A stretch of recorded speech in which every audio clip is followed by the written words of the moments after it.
George Galloway and the mother of all talk shows. Welcome to the Open University of the Airwaves with George Galloway.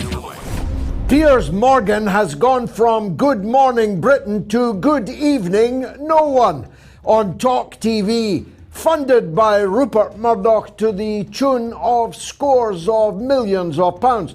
Piers Morgan's wages alone are £50 million, and hardly anyone is watching. Tom Newton-Dunn, formerly the guru of the biggest selling, as was, British newspaper The Sun, spent 45 minutes on his show last week talking to absolutely no one, not a single viewer. Why do I mention it? Well, you'll discover that in just a few minutes. It's been one hell of a bad week.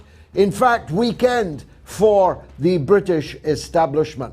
And they're recycling Viagra. You want to know more? Stay tuned, because this is the mother of all talk shows. It is the College of Knowledge. There are no tuition fees, and you are positively encouraged to speak back to the teacher. From all over the Anglosphere, we are expecting your calls, and we are deeply grateful for you being part of our audience. We're talking British politics, American politics. We're talking Ukraine and Russia. We're talking China, where the 20th Congress of the Chinese ruling party, the Communist Party of China, is well underway, and where some pretty startling events have already taken place. And we'll be talking about the collapse of the British government. I've got a poll running. Will Liz Truss be removed by Halloween or by Guy Fawkes night? I know there's only a few days between those two, but it's looking like, to me, she won't even make the Halloween.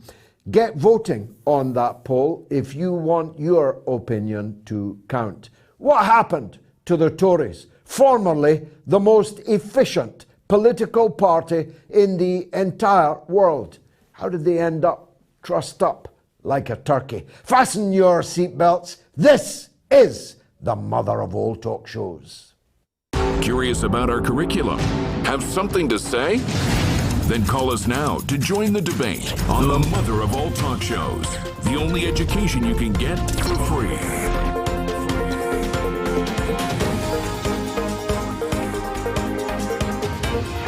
George Galloway, the mother of all talk shows. With George Galloway, the world is our classroom, and you're welcome to sit in and join the seminar.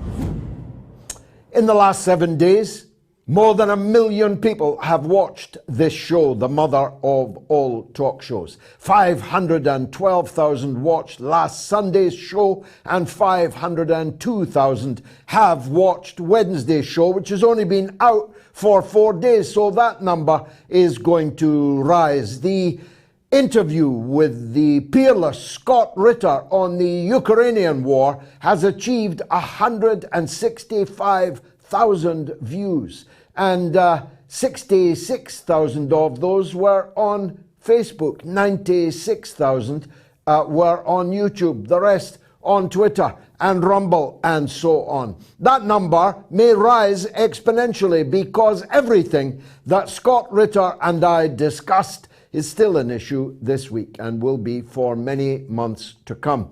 But the direction of travel in the Ukraine war is perhaps measured by the fact that every single friend of Russia, and I could start at China and end, I don't know where you'd like me to, because as you saw in Astana in the last few days, Russia has friends all over the world. Every single one of their embassies in Kiev have ordered their nationals to leave. So something big is about to happen in the Ukraine war. Something that the friends of Russia know about, but the rest of us do not. Now, we'll be talking about the Ukraine, about sanctions and the absolute 0% presence of diplomacy with a very considerable United Nations international expert in the course of the 2 hours of the show this evening. But we'll be talking about the implosion of the British government with the one and only James Melville, a growing force on social media, an independent analyst and freelance writer of the highest rank. He's come from nowhere, well, the East Nuke of Fife, which is almost nowhere for most of you. Not for me, I used to spend lovely times in a caravan there. But James has become an international figure, not least because of his sage-like appearances here on the mother of all talk shows. And there's nothing he doesn't know about what's happening in the Conservative Party. And if there is, I'll fill you in on the details. Here they are. The Conservatives are going to dump Liz Truss next week. That is to say, before Halloween. Actually, long before Halloween. But I thought I'd play safe and give you that choice on the poll, and you should vote on it now. Will Liz Truss be removed before Halloween or before Guy Fawkes night? A note to international viewers, Guy Fawkes was an Englishman who, in the teeth of wide-scale repression of Roman Catholics in England, where nuns and priests were being hanged at Tyburn, now Marble Arch in the centre of London, entered Parliament with the intention, some say good intention, of blowing it up from underneath the House of Lords. Speaking of the House of Lords, I see that rum fellow Tom Watson will now be wearing the ermine, so watch out for his underprivileged revelations about all kinds of things. Many people have been gravely damaged by Tom Watson, and he's now back in a position to gravely damage them all over again. But it's in the House of Commons that the main drama is occurring. They're about to remove Liz Truss, replace her either with Rishi Sunak, the diminutive Indian billionaire who almost bankrupted the country during the COVID epidemic and who was rejected by the members of the Conservative Party only a few weeks ago. But they're going to take the whole matter out of the hands of the members of the Conservative Party, who, as I always say, think that we should be ruling India, not that an Indian should be ruling us. And they're going to make a decision inside the Houses of Parliament itself. The decision will be made by the men in grey suits and women in grey suits nowadays, who are going to go to Liz Truss until her time is up. In fact, she'd need to last until January to not be the shortest lived Prime Minister in the entirety of British political history. And the record holder, George Canning, had the excuse that he died while in office. There's no chance of Liz Truss making January, so you can already consign her to not the dustbin of history, but to an important place in history as the shortest serving Prime Minister in Britain's history.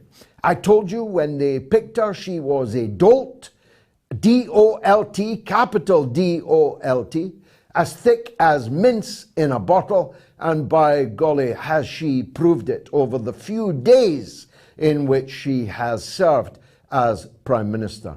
Her hapless Chancellor of the Exchequer, Kwasi Kwarteng, no need to remember how to pronounce the name, he'll never be heard of again, was consigned himself to the dustbin of history for bringing forward a budget of which the Prime Minister, Liz Truss, wholly approved, indeed had been campaigning on throughout the Conservative leadership campaign. And just for putting it in a mini budget, one which was undoubtedly signed off by the Prime Minister, she sacked him. She said, she lied in her letter, that he had decided to step aside. He immediately contradicted her and said, I was dismissed as Chancellor of the Exchequer. This has lost Liz Truss a lot of support from the right of the party, and she never had any support from the centre and left of the Conservative Party, and that's why she's as dead as a dodo. Some newspapers are claiming that it will not be Rishi Sunak that is put in her place. They say it will be somebody called Ben Wallace, who is apparently this man here, according to the Sunday Mail in Scotland, which once sacked me. Well, I don't know if that's Ben Dover, Ben Doon, Ben 10, or Ben from Bill and Ben, or Big Ben, but it sure ain't Ben Wallace. I hope the picture editor of the Sunday Mail is watching. They say that she's going to be removed and replaced by somebody called Ben Wallace. Best remembered by me as the man who said, "My ancestors fought you in the charge of the Light Brigade and we're ready to do so again," showing a tremendous grasp of history, because the charge of the Light Brigade turned out to be quite a military disaster, even if it has been memorably recalled in poetry. Ben Wallace, a former army man, now I think the Defence Minister, is an unlikely pick to keep the Tories in power, stop the landslide that's going on under their feet in the public opinion polls. 21% currently intend to vote for the Conservatives, and we'll be talking about all of this to James Melville later. Speaking of 21%, that is currently the number of people in the United States who are intent on voting for Joe Biden in 2024 as President of the United States of America. 21% is a lot of insane people. We knew there were a lot of crazy people in the US. We didn't know that it reached 21%. Even if you add the 12% who say they might vote to re-elect Joe Biden, that comes to 33%. And the Democrats are about to face a long, dark night of the soul in the midterm elections. As Garland Nixon put it here last week, they are facing a wipeout of biblical proportions. And I think that, as always, Garland is right. And no party could deserve it more than the US Democrats. They have led the world into a tumultuous war in the heart of Europe. They have beggared and destroyed the European economies, and the politicians in Europe are beginning to feel the heat. The centrist government of Italy was the biggest tree in the forest to fall, but it will not be the last. There were mass demonstrations today and yesterday in Germany and in France. And in both cases, the demonstrations were roundly ignored by the media. But this is not 2002. This is not 1982 or 1952. The people know when there are mass demonstrations on the streets of their country. And those demonstrations have several key demands in common. An end to the sanctions on Russia, an end to the war in Ukraine, an end to their government's involvement in the war in Ukraine, and relief for the mass of the people from unemployment, poverty, hunger, and freezing conditions, which people can feel coming in on the north wind, and it's only October.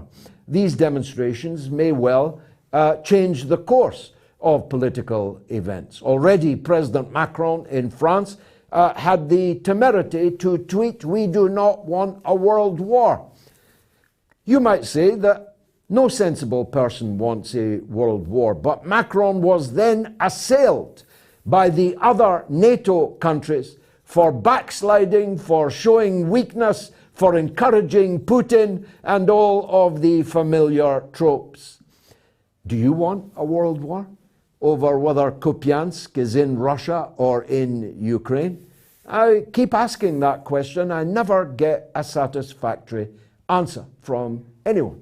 Because, of course, Kupiansk has been in 3 different countries in the last couple of 100 years. It matters not a jot to me whether Kupiansk of which I had never heard, have never seen, can't spell, and have no interest in.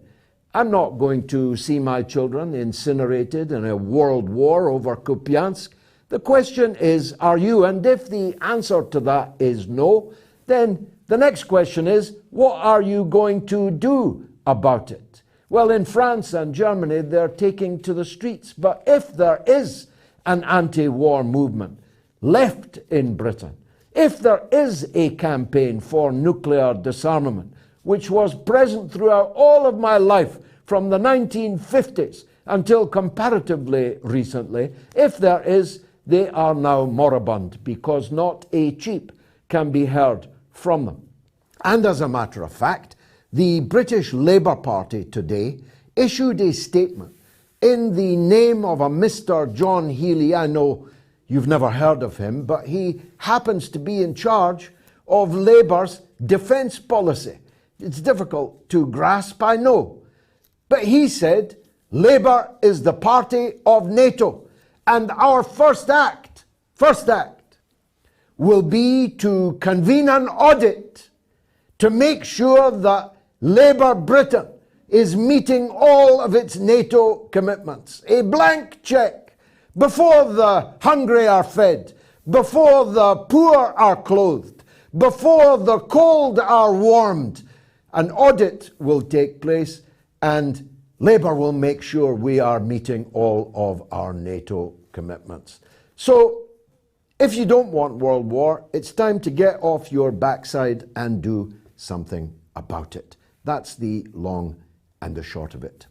Now, are we going to negotiate our way out of this crisis? Or are we going to continue marching in lockstep behind the dotard Joe Biden all the way to the cliff?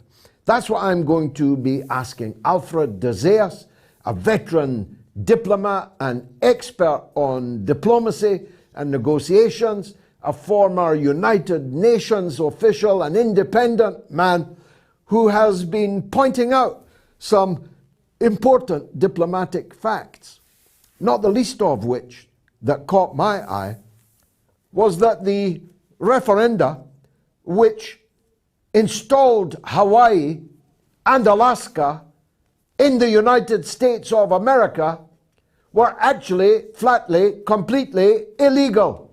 How about that then? Separatism for Hawaii, for Alaska, anyone? Well, there might be some takers for that. Will Liz Truss be removed by Halloween? 51%. Or will it be Guy Fawkes night on the 5th of November? 49%. A bit wider on YouTube. Yes, it will be Halloween, 58%. It will be Guy Fawkes night, 42%. And on Telegram, it's 48% for Halloween and 52% on Telegram think she'll make it to fireworks night. So will Liz Truss leave on a broom, flying across our skies into obscurity before Halloween, or will she go up in a puff of smoke before Guy Fawkes night? That is the question that is posed to you this evening. As I mentioned right at the beginning, the midweek mother of all talk shows is back. And what a spectacular debut. 502,000 viewers. And it's only Sunday. We'll finish that count on Wednesday, just before we go on air. The first hour of the midweek MOATS is sponsored. And we met the sponsor on the Wednesday show, and a very fine fellow Ravi is. But the second hour is still available for sponsorship. If you want to put your company, your goods, your services in front of an audience that size, then get in touch with us. For the moment, until the second hour is sponsored, it has to be sponsored by the viewers. So I hope that if you're watching on YouTube, and by the way, subscribe, please, to my YouTube channel. Still 40% of the people watching this on YouTube have not subscribed to the channel. Please do so. Costs you nothing. Just click the button. and you'll get a notification every time I'm going on air. So if you are watching on YouTube, go to the super chat mechanism and make a donation. And if you are not on YouTube, then go to our website, moats.tv, and click on the donate button. As I said, fasten your seatbelts. This is the mother of all talk shows.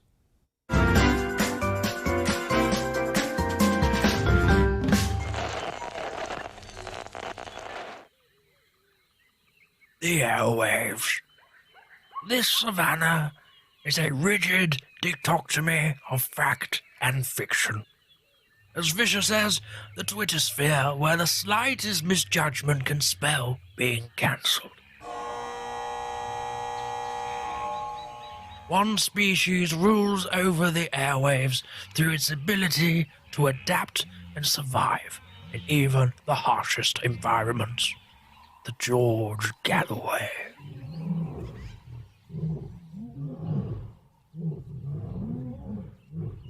The top cat in these parts, it is mostly active on Sunday evenings in Britain and mid-afternoon in the United States. It seldom roars during the day. Most notable for its wide variety of headdress, it protects these parts from the mainstream media. You can catch this fine specimen on the mother of all talk shows. Don't pick a fight with it. They've been known to bite back.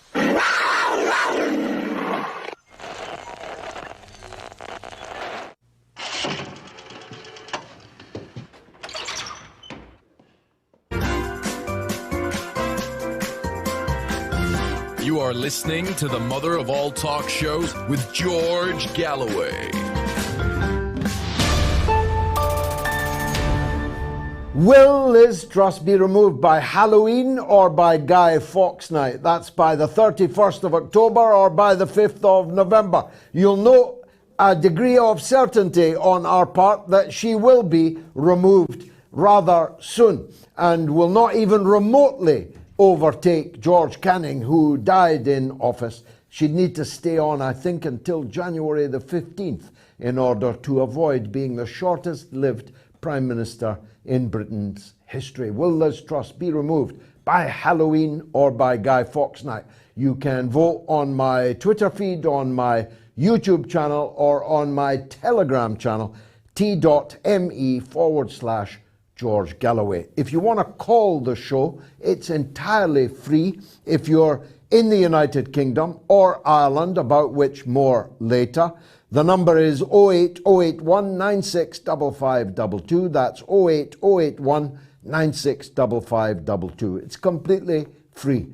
Do call now. Get your call in early if you want to get on the air. If you're in the United States or Canada, about which more later, it's also toll-free. It will cost you nothing at all. It's +1 844 944 3344. That's +1 844 944 3344. Professor Alfred de Zayas is a former United Nations independent expert on the promotion of democratic and equitable international order.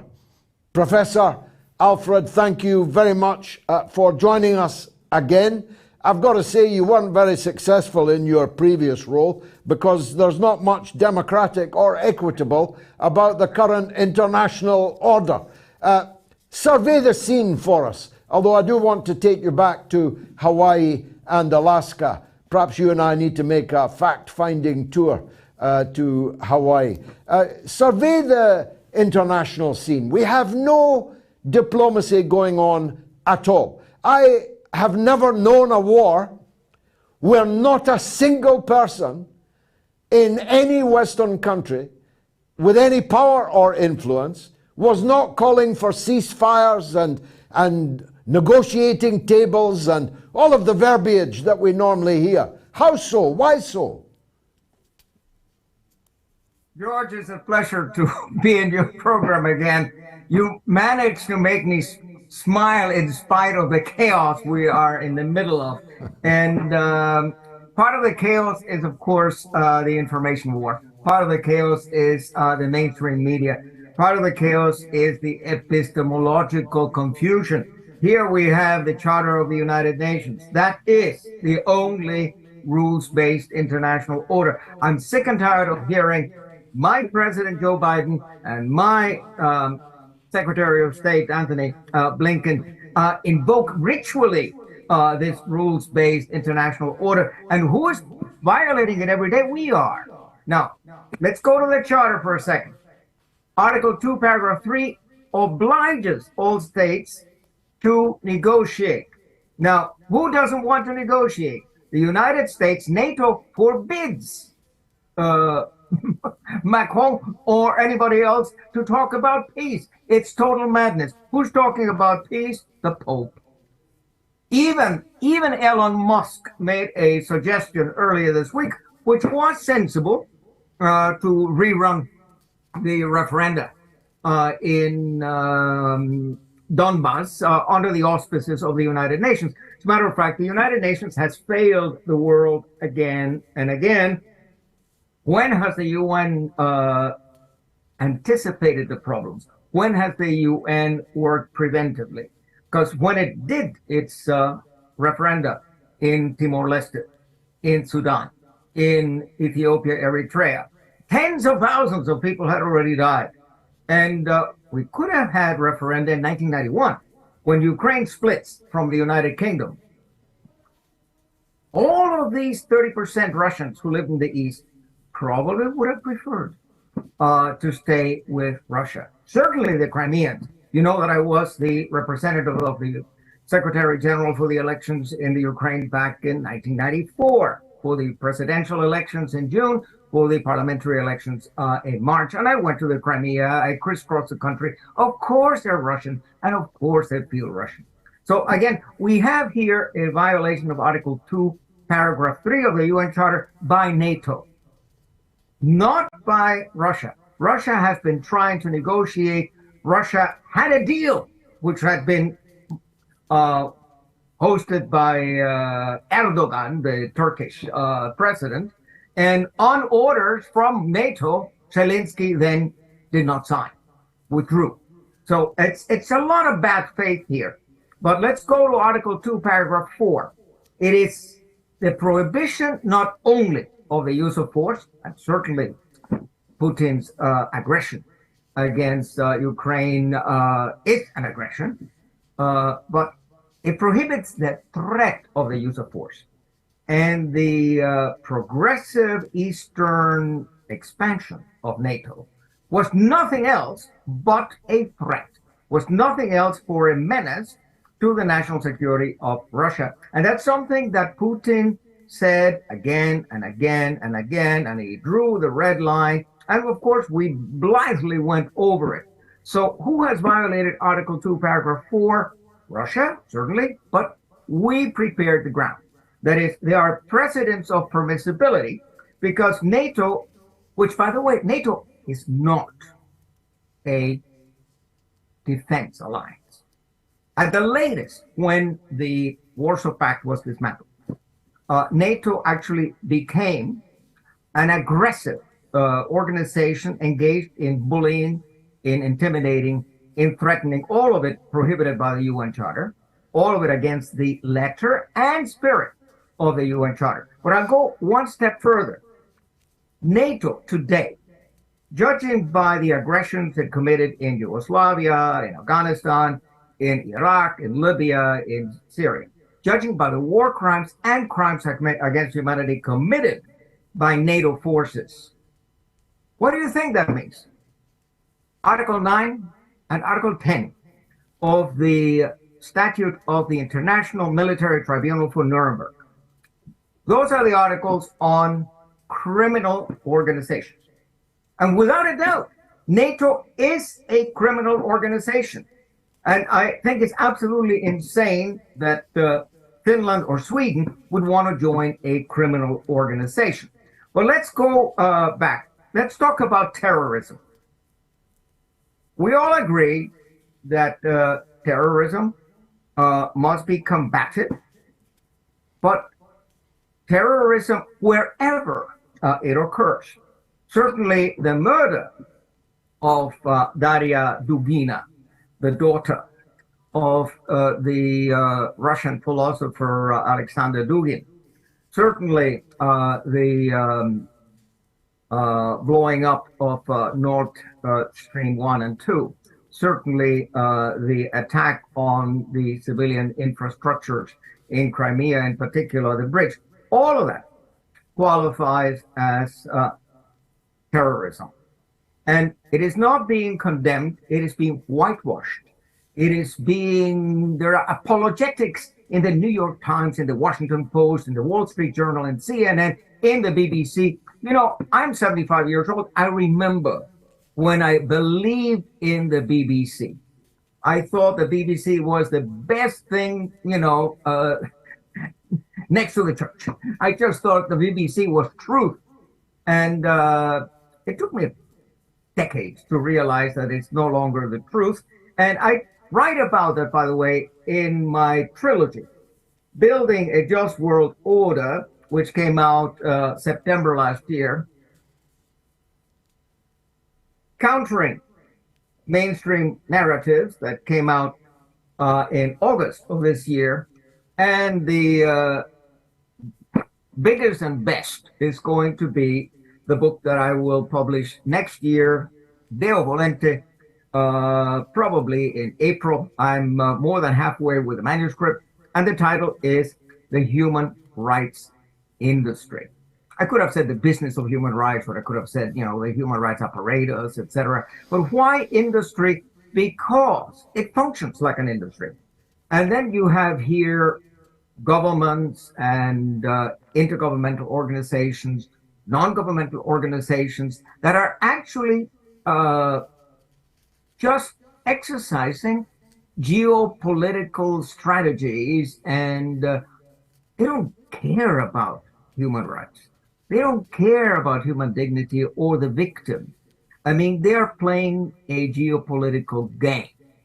And the 51st session of the Human Rights Council just ended here in Geneva. I participated in a couple of panels. And also this week, I participated in a side event to the third committee of the General Assembly in New York. It was extremely successful. I was together with Professor Jeffrey Sachs from Columbia University, with Professor Alena Dohan, the rapporteur on sanctions, etc. Again, there are plenty of people who are saying the right things. One of them being, of course, The Great Delusion. This is my friend John Mearsheimer. Another one, of course, is Jeff Sachs. Here, for instance, The End of Poverty. Here is Norman Salomon. A very useful book, War Made Easy. The book by Steve Kinzer on overthrow, which shows, by the way, the overthrow of the Hawaiian Kingdom in. Well, let me come back to that, Professor. But before I do, I want to ask you, because I cannot work this out. But you, as a distinguished professor, academic, and diplomat, might be. Why does Kosovo have the right to declare itself independent from Serbia and be instantly recognized by all of the NATO powers except 3 or I think 4, be admitted into international sporting, football and other competitions? It's even on its way to Liverpool to participate in the Eurovision Song Contest. But the Donbass does not have the right to declare itself independent from the coup regime in Kiev. Explain that to me, if you could. Well, with more than 40 years under my belt of working as a senior lawyer for the Office of High Commissioner for Human Rights, as Secretary of the Human Rights Committee, as registrar, my 6 years as rapporteur, my years as consultant, my years as professor of law, and president of non-governmental organizations. I was president of the Pen Club here in Switzerland for 7 years. In any event, I have seen a lot. And what have I seen? Double standards. That is what I am trying to explain in my third book, The Human Rights Industry, how we have been betrayed by those institutions that we would like to trust.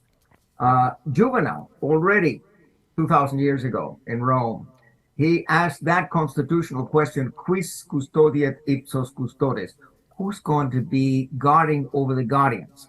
When the guardians betray us, then you have no trust anymore in the Office of the High Commissioner for Human Rights, in the Human Rights Council, in the United Nations in general, in the Organization for the Prohibition of Chemical Weapons, in the International Criminal Court. You realize that all of these bodies ultimately are in the service of Washington and Brussels as things stand today. I mean, there is very little objectivity in the Office of the High Commissioner for Human Rights, very little objectivity in the Human Rights Council, or for that matter, in the General Assembly. And Kosovo, when Kosovo declares itself independent in 2008, at that moment, international law had not developed to the point that a unilateral declaration of independence would be generally recognized by the international community. But the Kosovo precedent is a precedent. There is what we term progressive development of international law. You have the 2010 advisory opinion of the International Court of Justice, which in paragraph 80 essentially says that territorial integrity is an important principle for reasons of stability, etc. But it can only be used externally. It cannot be used against your own population, meaning Serbia cannot defend its territorial integrity by denying self-determination to the Kosovars. That is what the International Court of Justice is telling us. I'm not saying that it is necessarily a good development.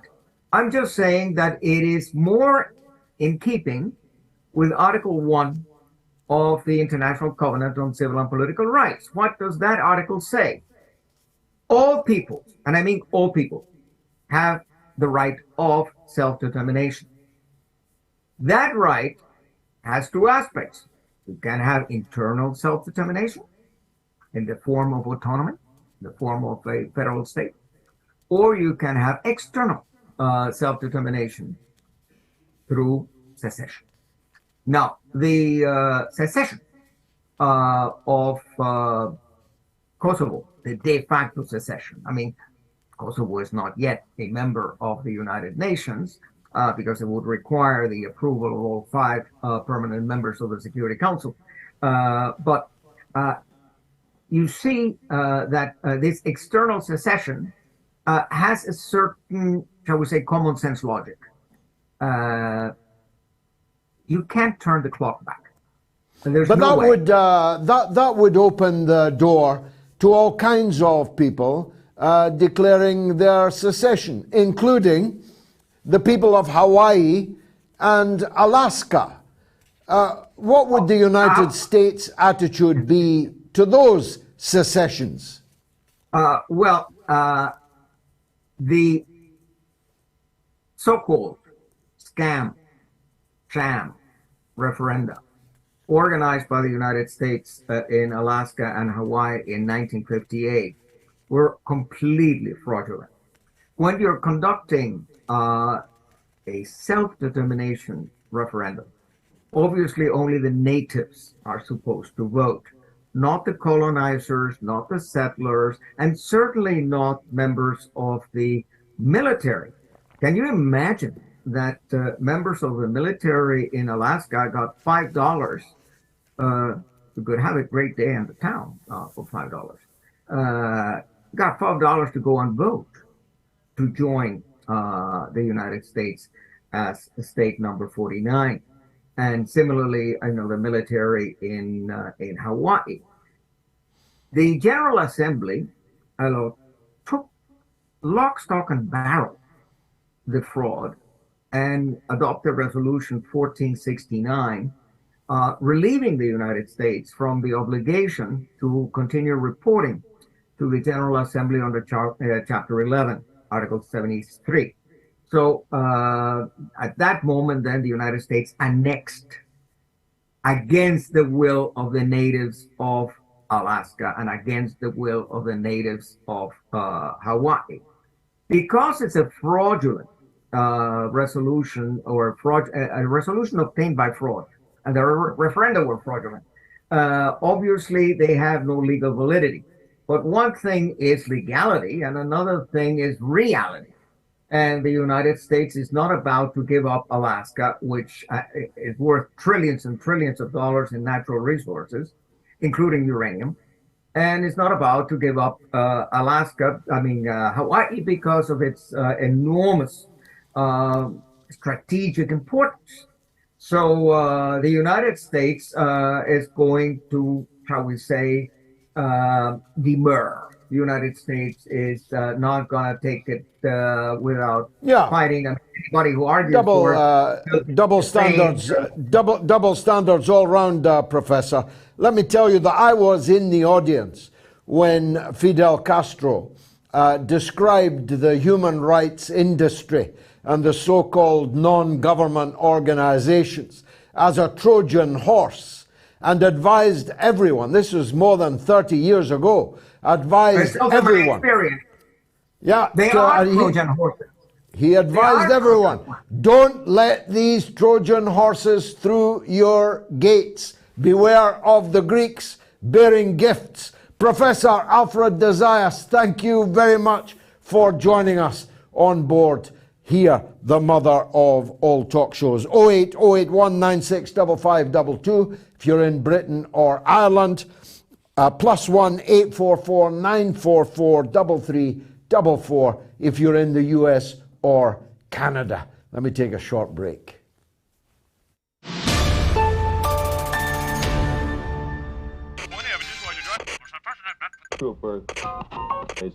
From the makers of Where's the WMD?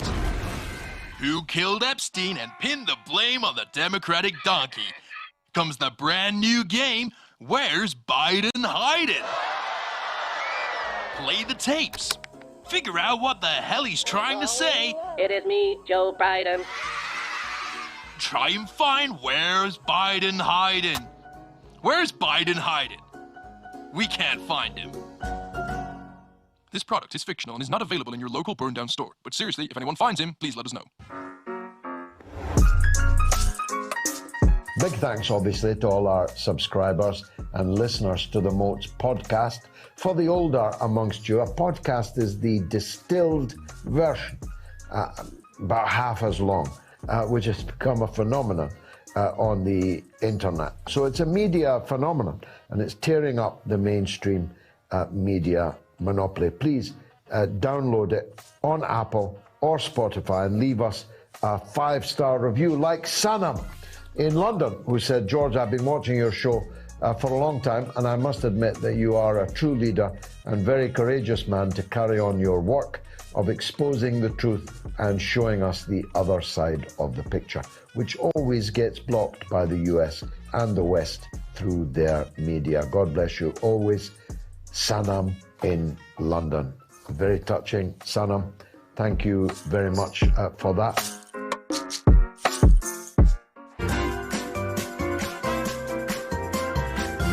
You are listening to the mother of all talk shows with George Galloway.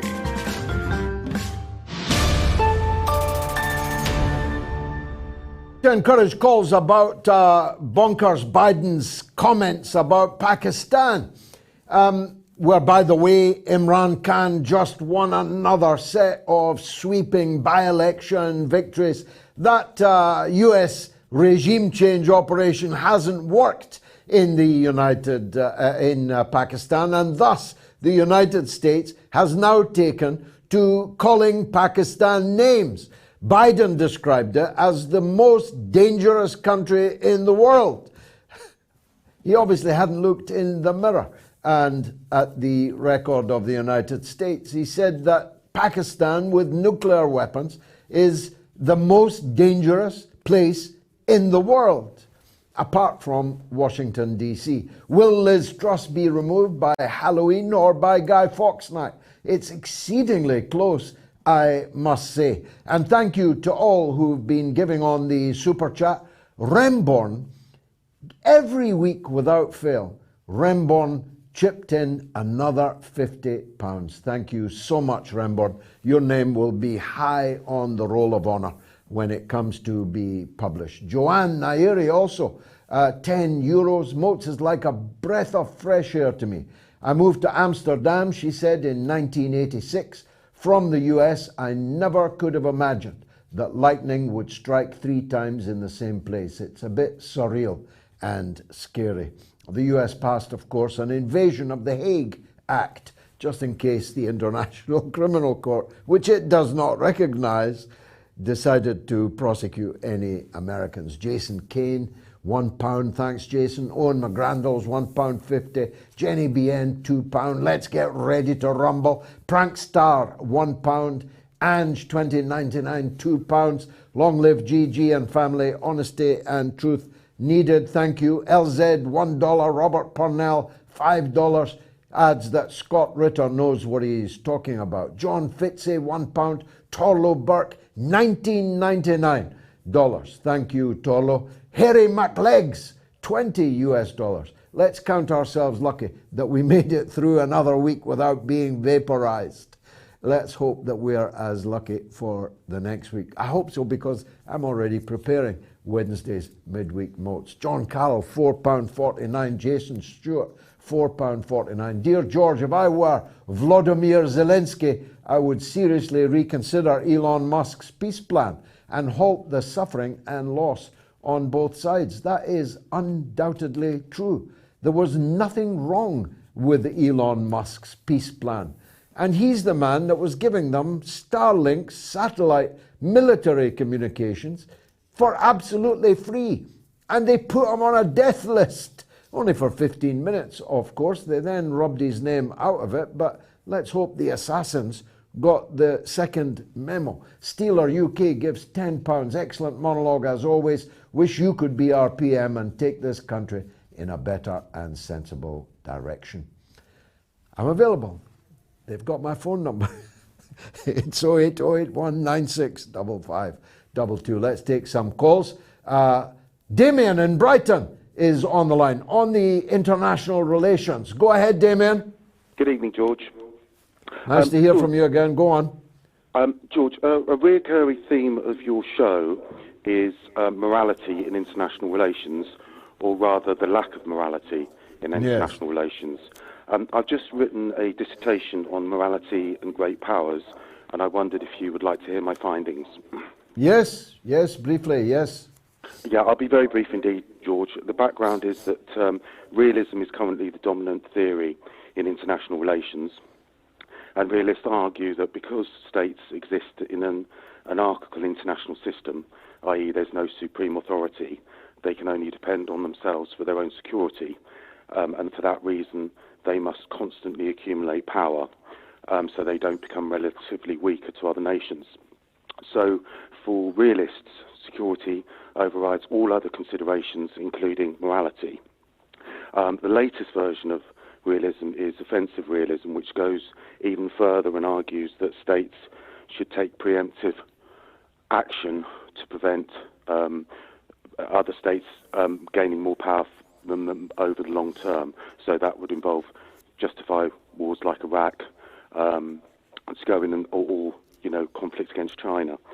Now the central concept here is obviously power, and the definition that realists use is that power is military capability based on the strength of a country's economy and the size of its population. Now the problem, herein lies the problem, George. If power is military capability, that equates power with violence. But if power were violence, then America wouldn't, for example, have been defeated in Afghanistan and Vietnam, and peaceful revolutions wouldn't happen. So power can't be violence. It's not an accurate measure of power. I would suggest a more accurate measure of power is to measure a country's sphere of influence, i.e. its ability to control events outside of its formal authority. Now, my argument is this, George. My argument is that when states behave amorally, when they don't take morality into account with their decision-making processes, the absence of morality always also requires an absence of justice, because justice is based on morality. And there's the problem, that the lack of justice, because an increasing number of studies are showing that humans have an inherent desire for justice, and so it follows that they will naturally seek it, and if they can't find it in one court, they will look for it in another. And that's the dynamic which affects the shift of power away from unjust and immoral states towards just and moral. Well, very powerfully expressed, and I hope the dissertation earns you the doctorate I know that you richly deserve. As a religious person, I want a moral world. I would like for the world to be governed according to moral principles as laid down in the Ten Commandments and in other great books of the great religions. I think it would be a better world if it were so. I realize that we are a considerable distance from such a world. I myself try to behave morally at all times. And how do I know what is morally the right thing to do? Because God gave me a conscience, and conscience is my daily communion with God. And if my conscience tells me that to do this is wrong and to do that rather is right, then that's what I try to do. And if everyone did that, it would be a better world. What I cannot take, Damien, is that one country or one set of countries behaves in the amoral or immoral ways that you describe, whilst demanding other countries behave differently to them. In other words, if it is the law of the jungle, if you are allowed to take preemptive action against countries like, say, Iraq, as you cited, then Russia is entitled, just as entitled, to take that action in the Ukraine. If self-defense and preemptive exercise of self-defense is the new world order, well, it will have to be the new world order for everyone. And therefore you cannot yourselves behave illegally and immorally whilst denouncing as illegal and immoral exactly the same thing being done by somebody else in their conflicts, in their sphere of influence. Thanks, Damien. Good to have you back. Andy is in Toronto. Let's hear from Andy. Go ahead, Andy. Hello, first-time caller, long-time listener. Thank you. Welcome. I have a two-part question about Ukraine. The first is based on a statement I heard. It might have been yourself. And that is that we should never underestimate the ability of the European leadership to undermine their own economic interests. So my question is, why are the European leaders so hell-bent on undermining their own economic interests in regards to Russia and Ukraine? Is it corruption? Are they being bought off? Are they being threatened? Just like the fascists in Ukraine have threatened Zelensky not to negotiate with Russia? Or is it ideological? Is it a Russophobic hangover from the last century's Cold War? And the second part of my question is related, and I know you don't have a crystal ball, but which European country do you think will fold first and call for an end to sanctions against Russia? Germany, Italy, France, the Czech Republic, or somebody else, or a different country, and why? No, all of those. Chronologically, I would have put Germany first. I think Germany and France will act in concert. They will decide that the punishment has been too severe and has gone on for too long, because both the French and German governments have severe problems with their own populations about the policy that they are following. But Italy just elected a government that does not have the economic power to make a stand, but may well make a political stand in a way that unsettles the European Union and frees Germany and France in order to make their démarche, which I feel confident that they will. But the Czech Republic that you mentioned, Croatia, there are, I think, 5 countries in the European Union, who now have normal trading relations with Russia, are not implementing these sanctions against Russia. And some of the names that you mentioned there are among them. As to why, I ask myself that question every day, if not every hour. Are they being bribed? Some of them are. Are they being threatened? Some of them are. Is it ideological? For some of them, it is. Is it a hangover of Russophobia? For some of them, it is. They've never forgiven. As I think Zhukov said when he liberated Berlin, we have liberated Berlin and crushed the Nazi beast in its lair, and they will never forgive us for it. And that, if you think about it, is absolutely correct. The fact that the USSR and Russia, the successor state, won the Second World War. Without them, we'd be talking in German, though we'd be long dead, you and me, in the death camps that would have circumnavigated the whole world. The Holocaust would have continued.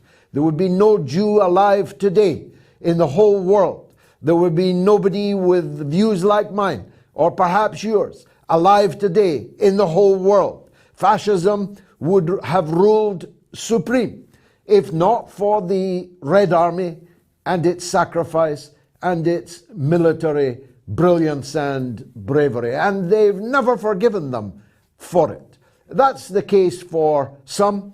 For many, it is other things. But one thing is for certain. The European leadership is engaged in a monumental act of self-harm, even national suicide. And their people know it. Their people are increasingly voting with their feet, either on the demonstrations or with the votes that they cast in elections. The collapse of the British government, the collapse of the Joe Biden administration to 21% and a wipeout in November, the loss of Macron's majority, the fall of Draghi and his centrist EU-US coalition in Italy. I could go on, but the hour is moving fast to the 8 o'clock break. But Andy, if I knew the answer, truthful answer, complete answer, as to why the European leadership is doing what it's doing, I'd be a smarter man than I am. But the one thing in which I have faith is that their peoples are not fools. They know they've been had by the Ukraine business. And not only Ukraine, by the way, a subject to which when I can, I will turn. Andy, thanks for that call from Canada. James is in Luton. Let's hear from him. Go ahead, James. Hi, George. How are you? By the grace of God, good. Go ahead. I wanted to get your thoughts on the fascist, or well, they call them the neo-fascist party in Italy. Do you think they have sort of visions of grandeur to bring back, Mussolini and some of his and the empire gone in the past? I really doubt that. Italy is a broken-backed economy. It is exceedingly weak on the international stage. Its elections showed the people rejecting almost en masse the centrist consensus of Blairism, of Brusselsism, of NATOism, of Bidenism, and voted, 25% of them voted for the new Prime Minister, Meloni, and another 25% of them voted for other right-wing parties. I think 12 or 13% voted for the Five Star movement, which is kind of neither left nor right. It's populist. and so on. But the one thing you can say about the Italian election is that the status quo was swept away. Now, I don't think that Italy is strong enough to be the country that makes the break. As I've just said in an answer to an earlier caller, I believe that that will be Germany and France, probably in concert. But it may be that Meloni begins, because her electorate will expect something like that from her, begins to upset the apple cart in the European Union and by extension in NATO, and perhaps in relation to the situation with Russia. James, thanks for that call. I need to take a break, but let me review the poll. Will Liz Truss be removed by Halloween? It's a very close run thing. On Twitter, 52% Halloween, 48% Guy Fawkes. On YouTube, 58% Halloween, 42% Guy Fawkes. And on Telegram, 49% Halloween, 51% Guy Fawkes. And just to put that in context, that's a dichotomy between whether she's out by the 31st of October or whether she hangs on until the 5th of November. Our editor, clever man that he is, Ron Mackay, has just conveyed to me that she'd have to last to the 5th of January to avoid the fate of being the shortest lived Prime Minister in British history. After the break, it's the one and only James Melville on Liz Truss, the Tory implosion, and much, much more. Stay tuned.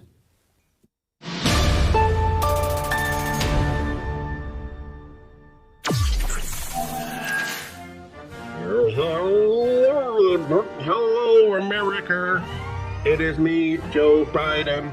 I think I'm not reading a teleprompter. I'm perfectly capable of speaking for myself.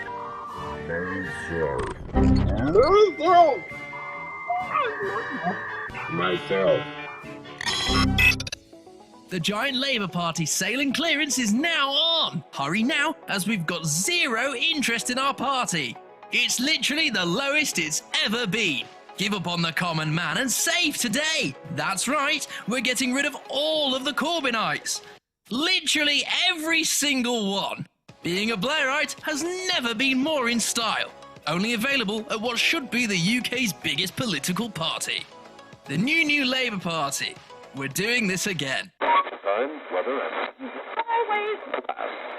Let's play a game and I'll ask you yes or no questions. Ready? Okay then. Sick and tired of hearing the same old voices on the wireless? Are you looking for an alternative opinion to the mainstream media? Do you have a thing for a Scottish accent? If your answer is no to one or more of these questions, then you need the mother of all talk shows with George Galloway. Listen, watch, and share the fastest growing political program in the world. Moore says Galloway's an eloquent political titan as far as I'm concerned. The only person I know of that could hold a candle to him is Lavrov. That's high praise indeed, Tom, for which I thank you. Tony says Europeans need a sharp axe to chop up their own furniture for firewood. And Jimco says, as usual, great show. Last Tuesday on BBC Radio 4, a man purporting to be the director of GCHQ came on the Today programme and told us the Russians are running out of munitions and troops and that their military commanders are desperate. Oh, and by the way, he said, China is our real future threat. Where on earth do GCHQ find these dinosaurs? At the circus, I think, my dear friend. James Melville has emerged as one of the most important voices in the country and indeed beyond. And I'm glad to say he's now quite regular here on the Mother of All talk shows. James, welcome back. Let me get your answer right up front. Will Liz Truss be removed by Halloween, or will she hang on till Guy Fawkes night? I might be wrong, so history might treat this answer quite badly, but I think she might struggle to get through the next week. I mean, I think reading some of the commentary about Sunak, who seems to be the world's most self-entitled politician right now, where reports are emerging that he hopes that there might be financial panic this week as a conduit to get rid of Liz Truss.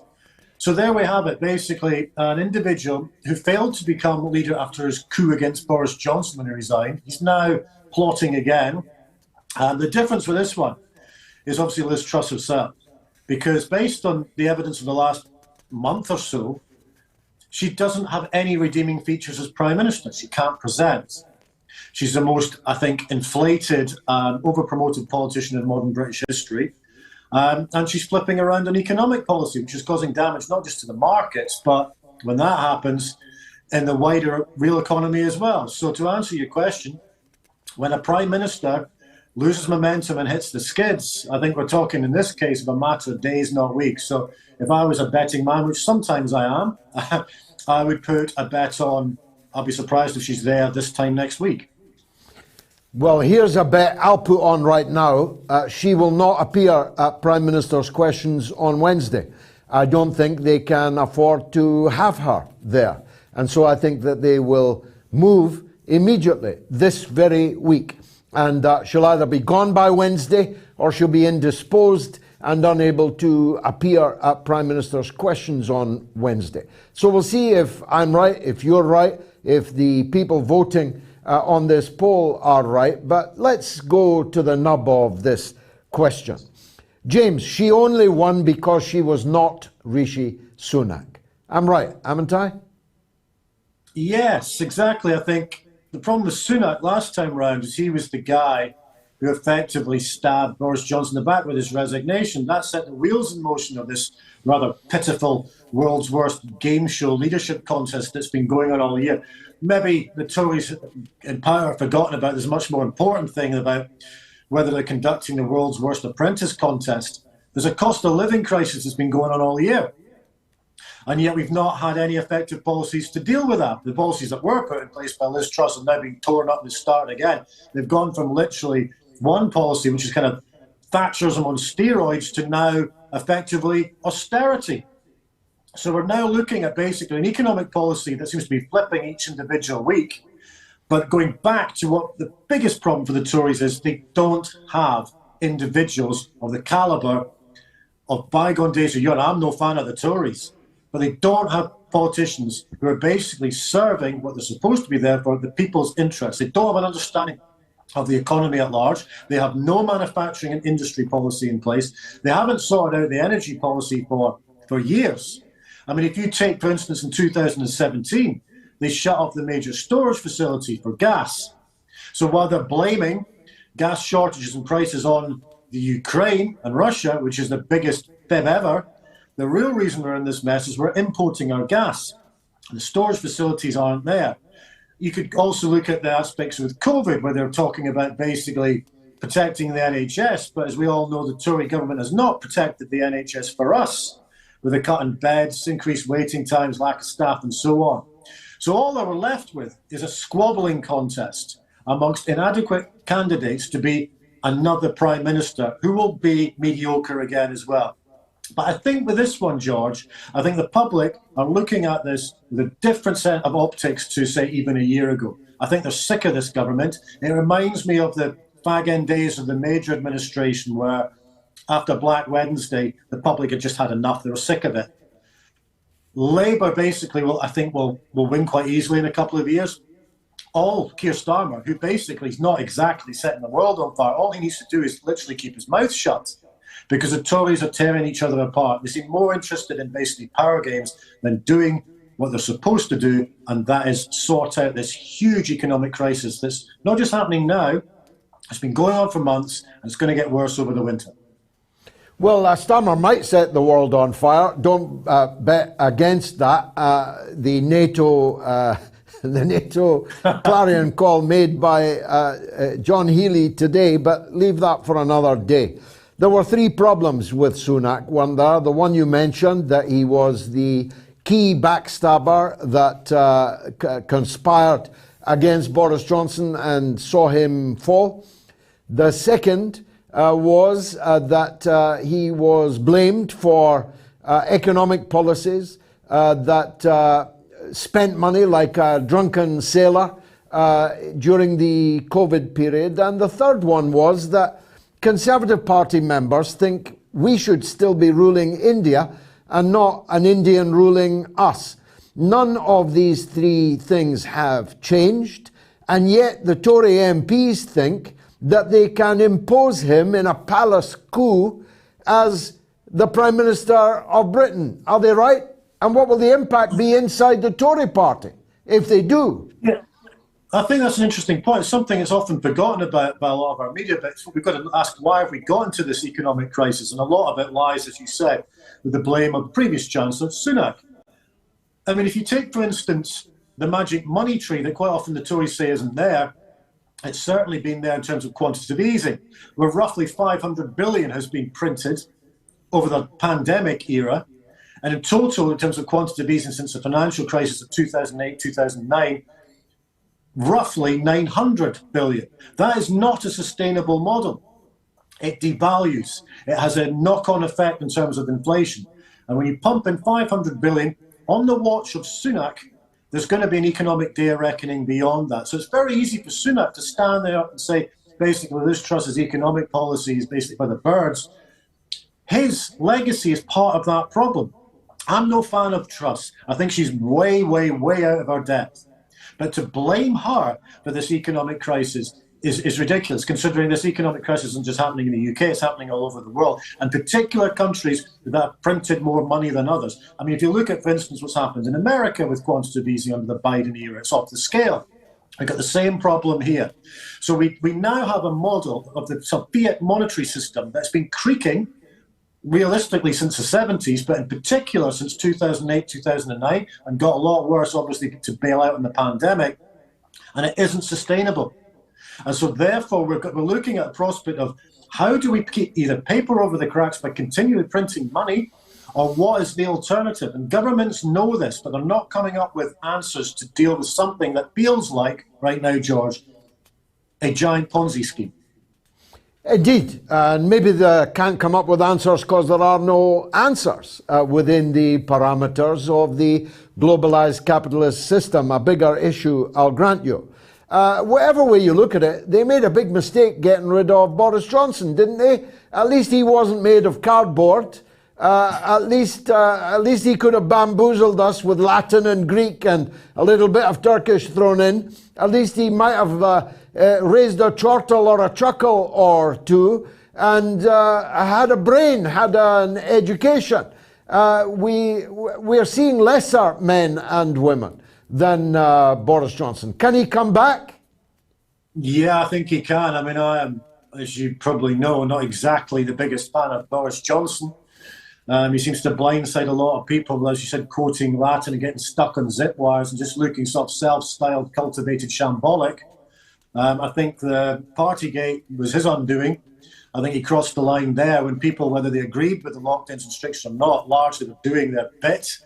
Meanwhile, the only hospitality industry that seemed to be burgeoning over that period was down Whitehall, of which he was part of that, and he never really got back from that.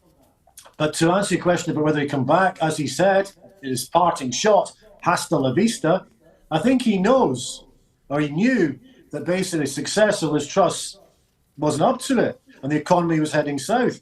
Now, Boris Johnson got a lot of flaws. I don't think he should be anywhere near public office for all the reasons well documented in the past. But the one thing he's got in his favour is his legacy of winning elections and referendums.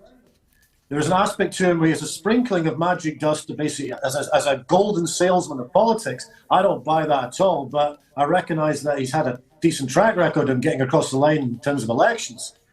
And if the Tories are heading into the next election 20, 30 points behind in the polls, the MPs are going to get spooked. And I don't think Sunak, or certainly not Jeremy Hunt, the self-styled chief executive of Britain, for goodness sake, they're not electable in terms of prime minister material going into an election.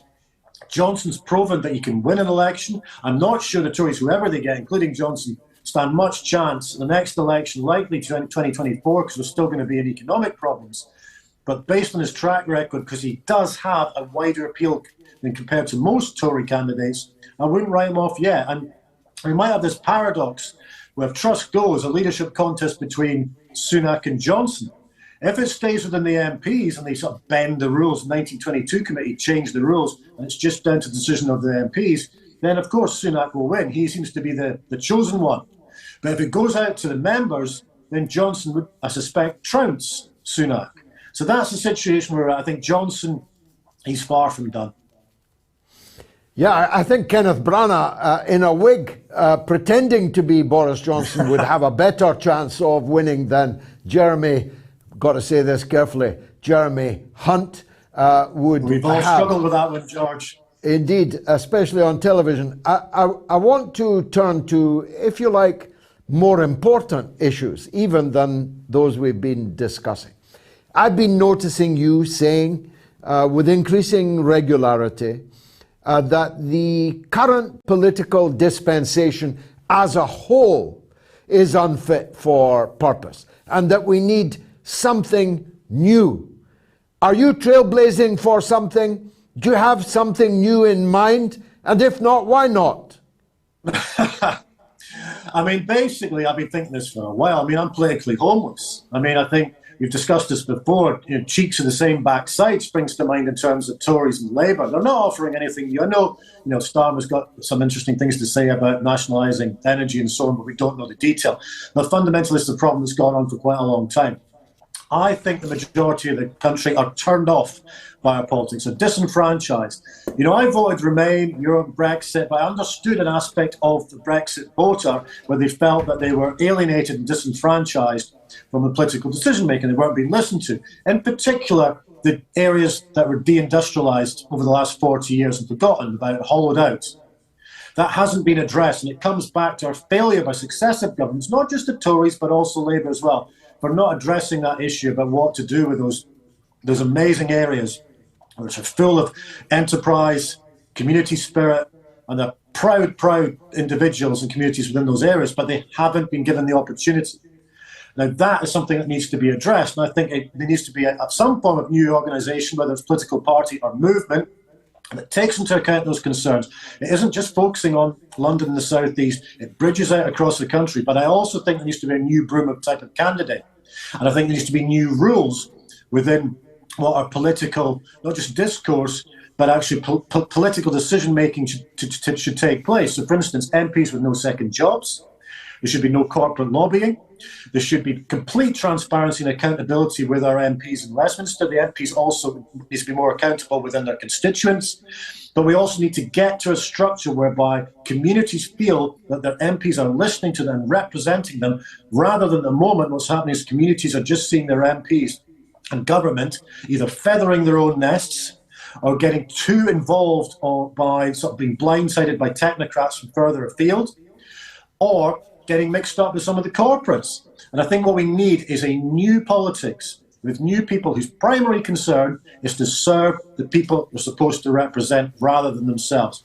And I think the public would cry for a new organisation that if it's well funded with the right people, with the right manifesto, and also the right intentions and integrity. I think there's an open goal there. But at the moment, what's happening is very fragmented. So you have the two main parties. You have Lib Dems, who are largely irrelevant. And in Scotland, we've obviously got a different dynamic with the SNP. But in terms of that other movement, there's a lot of disparate organisations, some of which are saying some interesting things. But there needs to be something new that breaks through, that people will go, we're going to give these guys a chance. And if they let us down, God help them, they'll be out. But I think we need something new that embraces that kind of industrial manufacturing, makes Britain back into a sort of exporting economy rather than importing economy, but also giving communities a sense of civic pride and individual pride across their communities. Because at the moment, there is a whole raft of communities right across the country feel completely forgotten. James Melville, thanks for joining us on the mother of all talk shows. Much obliged to you. Will Liz Truss be removed by Halloween, or will she last until Guy Fawkes night? You decide. Will she be a turn-up on Halloween? Will she go up on the bonfire on Guy Fawkes night? Quick break, and then it's calls all the way to the end. Stay tuned.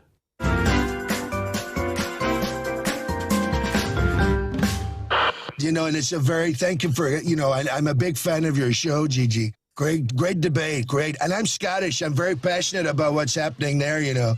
I had a great mom. She was Scottish, Mary McLeod. She taught me well. She taught me well at everything, including golf. I love Scotland, and I love the Scottish food. It's great food. I said to Melania, you know, haggis. Look at that. What's more Scottish than that? Me. I am that haggis. She said, what, thin-skinned and full of crap? You are listening to the mother of all talk shows with George Galloway.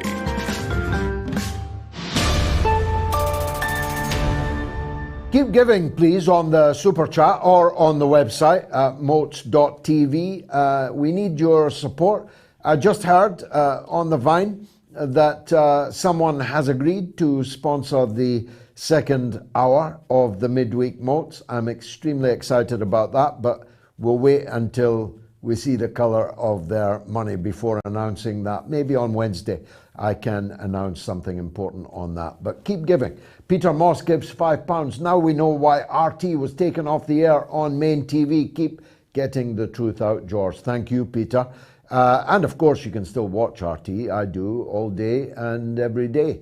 And so can you. There are lots of ways to do it. Mammal gives £10. Gerard White gives £2. Thank you for that. William Cole, Swedish crowns, 200. Keep the great work going. I fell off my chair with the crafting of your speech, a real orator. Thank you, William. I wish I had crafted it. I didn't have time to. Mauricio Costa gives 10 Canadian dollars. Ukraine is this Nazi monolith and Putin this noble soul? Question mark. Ukraine is a victim of a tyrant? Question mark. Is it possible to have an alternative view of this conflict? Mauricio, call me and we can argue that out, but thanks for the donation. Craig Sutherland gives £5. Daniel Hamilton, £2. Paul Daly, £8.99. Michael Gillespie, $20. Andrew, £10. Thank you, George, for being alive in my time. Lovely man. Thank you, Andrew. Thanks to all of you. Georgia Murray, €1.99. Ralph Bauer, €1.99. Michael Sherry, £5. Europe was told that Russia would collapse due to sanctions and the energy and commodities would be looted. This is not going to happen. It's been a bad week for the establishment all round. I don't know if you managed to get your copy of The Sun. Not that many do nowadays. But on the front page of The Sun, Prince Andrew woke up to a Dear Andrew letter from that well-known prisoner, Ghislaine Maxwell. Just about as bad news as you could possibly imagine. Let's take some calls. Paul in Salford on Liz Truss. Go ahead, Paul. Good evening, sir. And to you, sir. Yes, I'll get to Liz Truss very, very quickly. But just before I do that, I think there's something like I think maybe 13 or 14 days between your birthday and mine in August of 1954. Now, if I may say so, I think you are the best Prime Minister that we never had. That's most kind of you. Thank you so much. Your honesty and integrity, no bounds, if I may say so. Now, regarding Liz Truss, I think she'll be out. I think she'll be gone. I don't think she'll be gone this year. I think it'll be January-ish, because maybe you can correct this. Wouldn't they have difficulty in getting rid of her? Doesn't she have a 12-month grace or something with just coming into Well, yeah, power? according to the rules, Paul, she does, but water always finds a way of flowing downwards, doesn't it? And political realities trump rules and constitutions. And if clear majority of the Parliamentary Conservative Party were to put in letters of no confidence, I feel sure that even the horseface from near you in the Manchester area, the head of the 1922 committee, as it's called, would go and see Liz Truss and say, really, your time is up. The men in grey suits with some women in tow would undoubtedly find a way to get her out, because there is this dichotomy, as Jeremy Corbyn found out. You can have political power in your political party outside in the country, but you live and die inside the Parliament House. Jeremy Corbyn had enormous support amongst the Labour Party members outside, and that might also be true of Liz Truss, at least in the respect that they would not want her replaced by Rishi Sunak. But if you don't have support in Parliament, if your MPs want rid of you, there are many, many ways that they can make that happen. They could table a motion of no confidence and bring you down, and then put up another Tory in another vote of confidence to be restored in your place. They could go on voting strike. They could refuse to support you in the lobbies. They could absent themselves from the chamber when you are speaking, so that you had an acre of empty green benches behind you. There are many ways, Paul, that this problem of rules can be got over. Last word to you, Paul. Thank you for that, sir. Yeah, what it is, I've become so disillusioned with politics over the years. I really don't vote for any of them. But I feel that this last few weeks that the lunatics have taken over the asylum. It's crazy. It really is crazy. It's a very good way of putting it. Ward 5, Broadmoor, no. the hospital for the criminally insane for international viewers. Paul, God bless you. Thank you for your kindness. Chuck is in New York. Let's hear from him. Go ahead, Chuck. Yes. Hi. Thanks for all you do. Thank you, sir. I was responding to the anti-war being expired in the United States. And I've been anti-war for probably over 40 years. Actually, maybe it's more, I'm sorry to say. But there is no anti-war in the United States. I have some very close friends that are in the major positions of anti-war.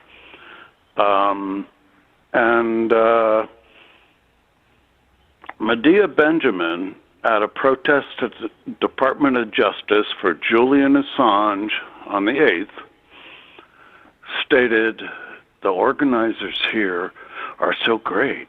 They've got everybody from everywhere together. So there is no need to say the anti-war movement is going to save us. We are going to save us from every dimension getting together.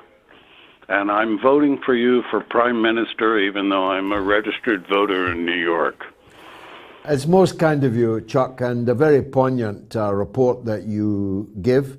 I was a founder member of the Stop the War Coalition. I was the vice president of it for many years. Then I was an honorary, I don't know what, of it, and then I was nothing.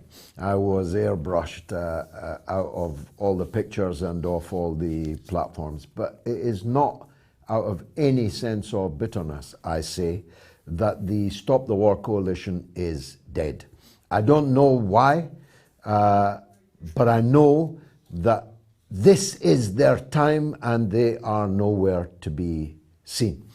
Ditto, the so-called Campaign for Nuclear Disarmament, CND, whose name, whose symbol, travelled the world, became one of Britain's greatest ever creations. If ever there was a time for CND to be active and growing and warning of the dangers of nuclear war, this is that time, and yet they are nowhere. I'm sorry to say, as you are. Joe is in New Jersey on international politics. Go ahead, Joe. Hey, George. Good afternoon, and power to the people, man. Hey, George. I'd like to make a correction. You have these political guests on from the United States, and And we're always hearing the Democrats are great or the Republicans are great and, the other party is the enemy. I'd like to clear something up, and this is basic United States history. The Democratic Republican Party, I will say that again, the Democratic Republican Party was founded by John Adams and James Madison back in 1792. The last non-Democratic Republican Party president we've had was Millard Fillmore, and he ended his presidency in 1953. Every other president, every president since, has been a member of the Democratic Republican Party, which once again was founded by John Adams and James Madison back in 1792. So these people who come on your show and they say, "Oh, the Democrats are the problem or the Republicans are the problem," it's a single party, and they always act as a single party, word for word, sentence for sentence, on any international event. And so I'd just like to clear that up. But the purpose of my call you have done very powerfully, but how do we break that paradigm, Joe? Two cheeks of the same ass, to translate it into American English, and neither cheek is more attractive than the other. Well, the people that rule our government are those like the Atlantic Council. The Atlantic Council, I hope you would look this up, but it's the who's who of all of our past legislators, the members of Congress, all the top members of our corporations, the top generals. You look up the who's who of the Atlantic Corporation and others, and you will see. And I heard one of your other guests 2 weeks ago make fun of fascism, and this is fascism. This is as Mussolini stated, the merger of corporate and political powers or governmental powers. It definitely meets that classic definition of fascism. Not yet, at least, the later developments of fascism, of concentration camps and gas chambers and holocausts and all the rest. But you're right, it meets exactly the definition of fascism that the founder of fascism, Benito Mussolini, adumbrated. Joe, thanks for the call. Richard is in Manchester. Go ahead, Richard. Good evening, George. Thank you ever so much for having me on your show. Pleasure. Well, it's all coming home to roost now. If we get Jeremy, I think his name is Hunt, in as tomorrow or the day after, I fully believe that what you said with James Melville will come true, and liztruss will be finished this week. If we just look back, since Blair came into power, all he has ever done, or all has ever happened in this country, is it's gone down, it's gone down, it's gone down. He said that he was coming in as new Labour and conned everybody because he was a conservative right from the word go. He's done the bidding of the wealthy, wealthy, wealthy. Made himself very, very wealthy indeed, and indeed his family. And he's gone in line with what America have told him to do with regards to the wars. That man should be in The Hague on war crimes, along with his pony, with his Doberman pincher, Alistair Campbell. And it should come home to roost to the whole world now. We've not been run, this country, by the conservatives of Mrs. May and the other lot. They're just little poodles, but they've made themselves very wealthy. I think it's very disgusting that they come into power and they don't take care of the people lesser off than them. And they're building this up now into a big, big, big crescendo of hate. And also the people are frightened. That's the word. It's the only word for it. They don't know which way to turn, and I feel very, very disgusted with it. George, can I ask you a question? How can you stop this man now? He's on his way now to power on the World Economic Forum and all the big shows that they go to in the year to tell people I've got 200 million, 300, 500, a trillion, a billion. What does it matter? Why don't they realize that without the people in this world, they're absolute nobodies? I wish I could answer that. How we can stop them, I try. I lead a political party, as you know. I present twice a week, the mother of all talk shows. I speak on social media all the time. I'm no longer on what they call mainstream media, but then we know the numbers that watch and listen to mainstream media. It's not that much of a loss. I'm shouting myself hoarse about what is happening that's wrong and what needs to happen that would be right. But I need people to support me. I need people to support others who are expressing that dissident point of view. I got a jacket in a second-hand shop this afternoon, a Save the Children shop. And when I looked at the label, it said dissident. And I thought that's very apt because that's what I have become. Once upon a time, I sat for almost 30 years in the heart of the British Parliament, but I am now a dissident who wakes up every morning and checks whether I've been cancelled and driven still further to the wilderness. We just got to keep doing what we're doing and do it better, Richard. That's all I can say. Liam is in the County Down. That was my grandfather, God rest him's favourite song, The Star of the County Down. Now I've got Liam in the County Down. Go ahead, Liam. Well, first of all, God bless your grandfather, George. Now, thank you. All I want to see is, when you look on Twitter and everything like that, you see the loudest voices for Ukraine. It seems to be like this certain, the group, you know what I'm talking about, there's a certain group in the UK. They seem to be the loudest voices for Ukraine. Now, if it actually came to all-out war and fighting, we all know who the people who's going to be doing the fighting is. It's not going to be them who's vocal on Twitter. It's actually going to be the people who are more, not in support of Russia, and not in support of NATO, to be honest. The people who know the crack. That's what I'm saying. They know they are the ones who NATO enclosed on Russia, yet we are the ones who are probably going to be sent to do the fighting. Do you understand what I'm saying? It's not going to be the people who are hiding behind rainbows and people who are, oh, I'm offended by this, I'm offended by that.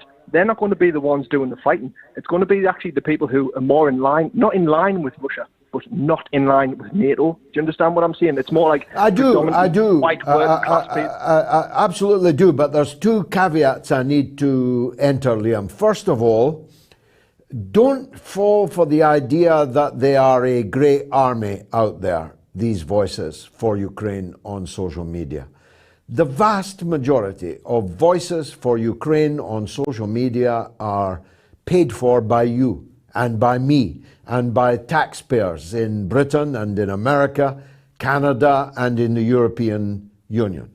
It's us that are paying an army of robots, some of them human robots, but most of them automated robots, to fly the flag for Ukraine. It is not a significant number of people, and I know that because I can and have calibrated the number of Ukraine flags that have faded away, the number of Ukrainian flags that have been run down the flagpole, the number of people that were gung-ho 8 months ago for a war with Russia who have disappeared. They were the original human form of pro-Ukrainian opinion, leaving only the bots. And I'm absolutely convinced, and I have reason to believe it, I have inside information, you might say, inside Twitter at least, that indicates to me that this was Elon Musk tried to get out of buying Twitter because they would not tell him what proportion of the total membership of Twitter were actually bots. And it was those bots, amongst others, that he was referring to. Second point is this, a more melancholy one, Liam. None of us will be fighting for NATO in a war with Russia. That war will be a thermonuclear war. None of us will have time to get our tin hats on, see if we still fit our uniforms, and get all the way to the front line on the river Dnieper. None of us. we will be wiped out in our beds. And we'll be wiped out if we take the United Kingdom. A single missile fired from Russia within 7 minutes will separate into multiple warheads, all of them thermonuclear, and incinerate every major city in Britain. In an instant, we'll all be dead. And those of us who don't live in a major city will be dead from the radiation very quickly. A nuclear winter will ensue. Now, sure, Britain will fire some of its nuclear weapons back if the Americans allow them to turn the key. And the war might be restricted to Europe if the Americans don't fancy intercontinental nuclear war. But that might be too late to stop that, in which case humanity will have come to an end. There'll be no more singing of the Star of the County Down. Thanks, Liam. Let's take a quick break, and then it's calls all the way up to the hour.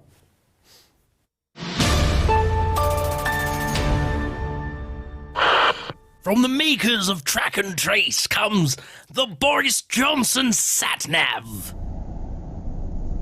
Right, next right.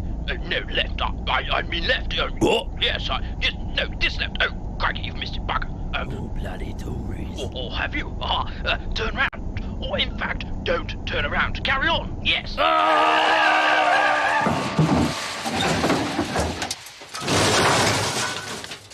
You have arrived at your destination.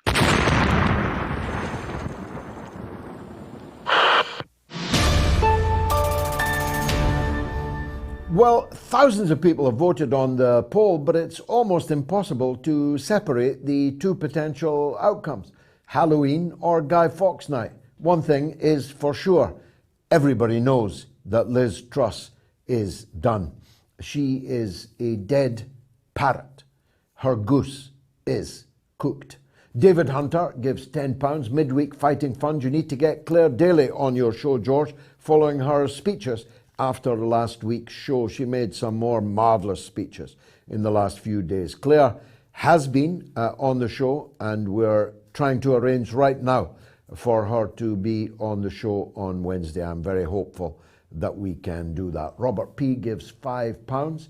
Musk, the richest man, was reminded who truly controls him and his companies. The hell with it. We'll just keep funding the Ukrainian government for free. I'm not sure if he didn't mean that ironically. Simon Mountford, £4.49. Keep sticking it to them, George. Thank you, Simon. LZ gives $1. Mudassar Mahmood, £2. Yunus Usmanov, £8.99. Mark Parry, £20. Remember, people, be careful what we wish for. Political change is needed, but what with there are many snakes circling in the grass. Top work, George, and your team. Thanks, Mark. And Zarko Nedic gives a BAM2. Greetings from the Republic of Srpska. Thank you, Zarko. And Sheila K gives £10 Thanks, Sheila. GDNPB gives $10. Working inside your country for personal gain to bring the country down and to make way for a new one world government is treason. And Jamila Asfu gives £2. Thank you. I feel so happy that many are speaking out. Let's go to our good friend and wise man, Erobos, who's in New York. And you should follow him on Twitter if you haven't already. He puts up some of the most important and serious takes on things of anybody on Twitter on that side of the Atlantic. Go ahead, Erobos. Appreciate the kind words, Mr. Galloway. Most sincere. Salubrious night to you. And of course, long health and life and power for you, your friends, your family, and supporters. My thoughts today is that I fully support the idea that many have mentioned about you becoming Prime Minister. And I want to tackle, as a solutions-based thinker, I want to tackle the the question of why people are locked in to the boat cheeks, on the same us dynamic. I think looking at the lessons of 100 years ago in the United Snakes of America, it took people to be reduced and immiserated into almost nothingness. And then the Great Depression happened, and then there was a food desert caused by what they call the Dust Bowl phenomena, where they over aggregated the land, beyond 2 or 3 feet, and that dried up. It couldn't produce anymore. So both phenomena, on top of the fact of the industrialists of that age, the Gilded Age, in classic economic liberalism, it was nothing about, it was just crushing the people constantly. You had to bring your kid to work, and if you got sick, you were replaced. You had zero rights whatsoever. And to bring that into today, people, when they sit on their couch and then they click the remote and they see no cable television, right? They open their refrigerator and there's no food, no snacks. They're getting ready to have their medicine cut. Their lights getting ready to get cut. Their kids are getting ready to get starved. This is when people are going to get serious. It's unfortunate. And, I in the colloquial vernacular, I disparagingly call the majority of people purposefully the moron majority. But when they do wake up, they need a place to go. They need a place to point that rage. And the UK is basically a copy of what we have here, and the fortunate thing about you and what you do and others like you, but mostly you, because you have the platform, you have the decades of experience, and you're already in place, right? You don't have to scrap together something as the social order collapses. You have the Workers' Party, and you have the leadership, and that's very important. And I think people are not prepared for what's going to happen, right? They just want a place to put their rage and direct their rage, and then the military responds and crushes them. But if they have a place to go, and it's a place that's real, and it's a place that's depended on, like what you have with the Workers' Party, and what we're trying to do here with the People's Party and other versions of this, then there's real hope. There's real hope and optimism. And I'll just finish by saying the collapse of the unipolar world order is also playing into this dynamic, where the Workers' Party can rise, the People's Party can rise, and other movements like this, right? The shattering of the petrodollar, the decline of the hegemony of the West, in particular the leadership of the United States government. When all of that goes down, people have a place to go, because, as you always mention, Eurasia is the future. And the future is just a now that hasn't happened yet. But everything is in place to make that happen. And failing that sobering report you just gave about thermonuclear extermination, that they rather take the oligarchy, the billionaire parasites, they rather jump into their rockets and let everything be destroyed than allow someone like yourself or like, Nick Browner that we have here to rise. That's also a sobering swing of the pendulum. However, I'm confident that once people lose their creature comforts and they have no more distractions, then unfortunately, that's when they'll come out and we can gather their anger and focus it and make something of it, right? Become the power that people need. These are just my my well, thoughts. I'm almost speechless at the power of your eloquence. I won't try and recap the points that you made. I suspect that you are right. I add only my oft repeated quotation that there are decades when nothing happens, but there are weeks when decades happen. And it may very well be that in the course of this winter and into the bitter, bleak midwinter of this economic and soon-to-be social crisis, that great change may occur. We don't know that it will necessarily be positive. It could be negative. we could lurch towards fascism. We could turn towards politics like mine. That remains to be seen. But the centre cannot hold. The centre, as represented by the centrists, the NATOists, the Brusselsists that currently rule the roost in Washington and in Europe, are so bereft of political authority. And as James Melville pointed out, though he doesn't share my politics, as he pointed out, people have discovered that these people have no answers. Now, I believe that's because there are no answers within the current economic and political system that we operate. But whether you accept that or not, that the people have discovered that our rulers have no answers, I'm absolutely certain that he is right. Thank you, brother. James is in California. Let's go to sunny California. Go ahead, James. How you doing, George? I wish I was with you in California. Go ahead. Just an observation, George. You know, Russia just dangled the opportunity for Turkey to be a gas hub through Europe. Yeah. Now, I'm thinking maybe Russia has a backdoor policy, or it might make Turkey more reluctant to vote for Finland and Sweden being part of NATO. Do you think that's a possibility?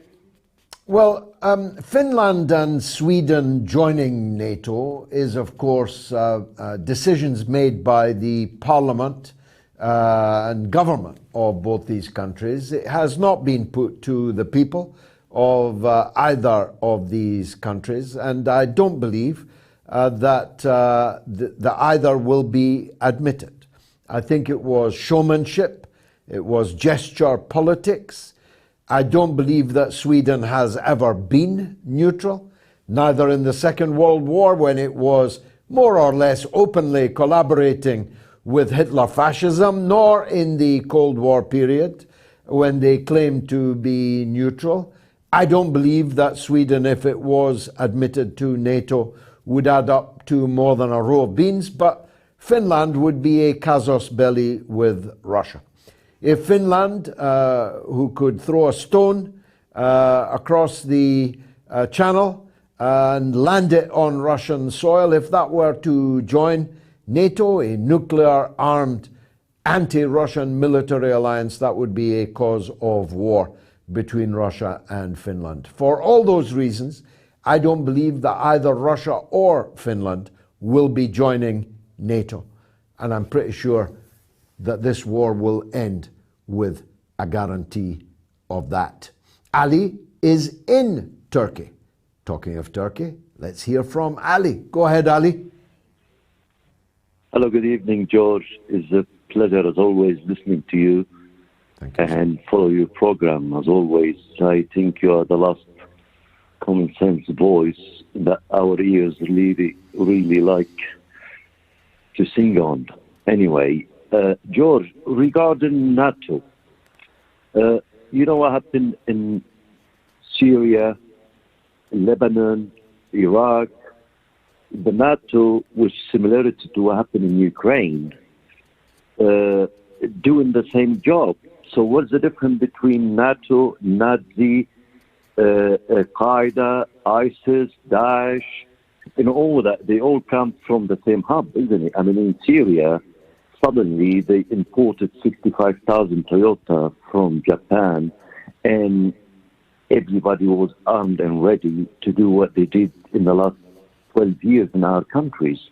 They destroy everything. It's exactly what they're doing in Ukraine now. I mean, what is the difference? Is NATO that? Well, thing, as I said on the Wednesday show, Ali, they are a seamless garment. The idea that all these thousands of Uyghurs from China and Islamist fanatics from South Wales and the Midlands of England all ended up armed and tooled up to destroy Syria, and it all happened by happenstance. The wind just blew them in there, is of course belied by the news this very week that the Canadian authorities informed the British state through its intelligence services when a young schoolgirl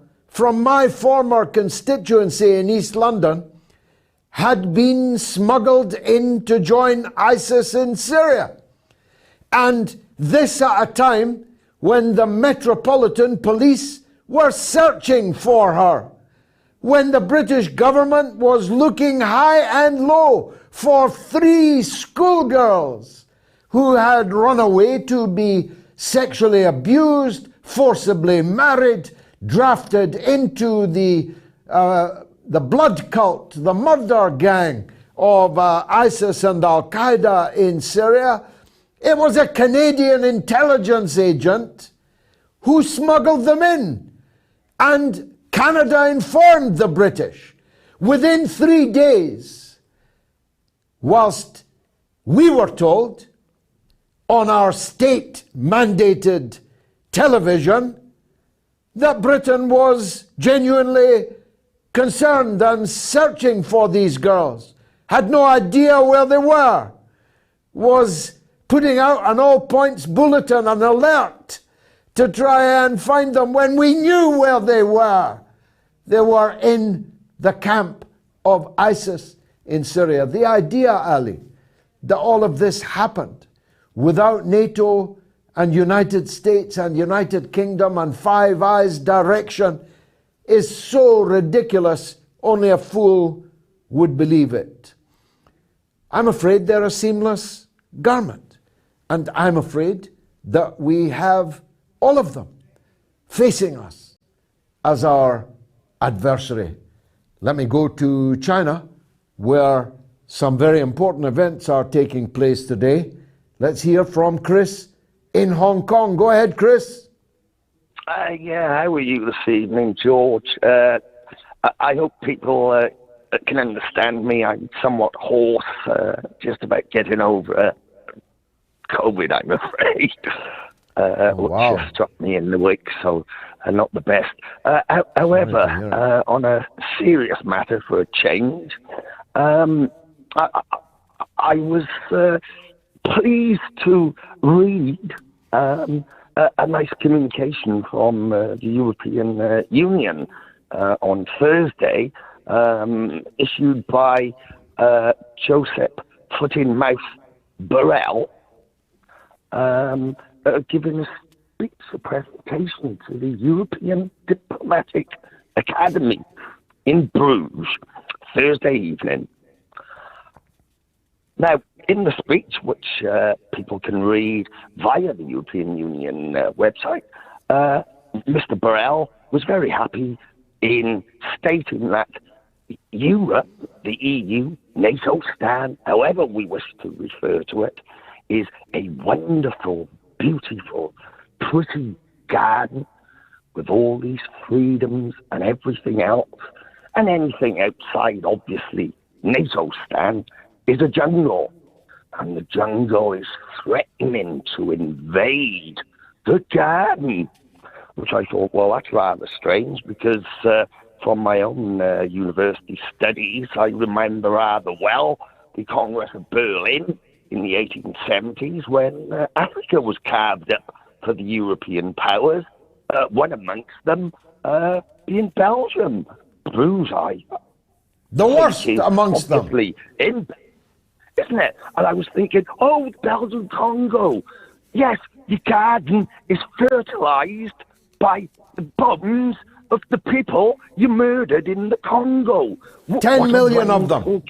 10 million of them, Chris. 10 million people in the Congo were murdered by Belgian colonialism. And a Belgian politician has the gall to describe other people as savages.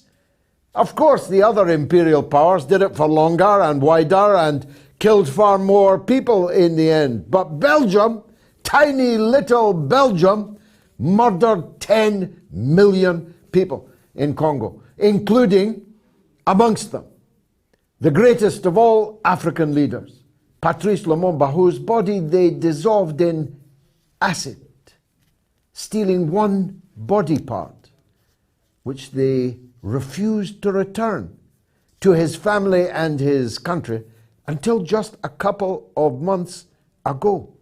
You couldn't make it up, Chris, but there's no need to. History is history. Last call is from Elvis. Elvis is in the building. It's Kenny in Acton. Go ahead, Kenny. Hello, George. I made a mistake last week. I never actually meant to say Italy. I just meant to say that 300,000 people had fled Russia. So I don't know why I said Italy there. Okay, all right. Go ahead. I'm making a different point this time, though. Yeah. Here's my point. There's a Nigel Farage-shaped vacuum in the Tory party. And I think that if Nigel Farage was to sensationally join the Tory party, all the Brexiteers and all the Boris Johnson faithful would endorse him and get right behind him. And he'd become the Tory party leader and win the next election. If he'd done that, it would also avoid splitting the Tory vote. Like, it seems like he's subtly threatening to come back into politics if, you know. Well, I'll tell you what, Kenny, I'm with you at least on to this extent.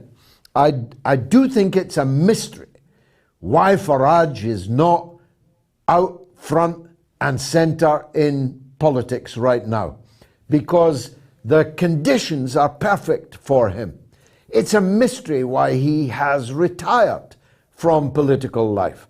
I don't know if it's a shortage of money and he needs to concentrate on his media work, or he's been promised something, although that promise has never been redeemed. I thought at one time he'd be going into the Lords, or at least acquiring a knighthood for whatever either of those is worth.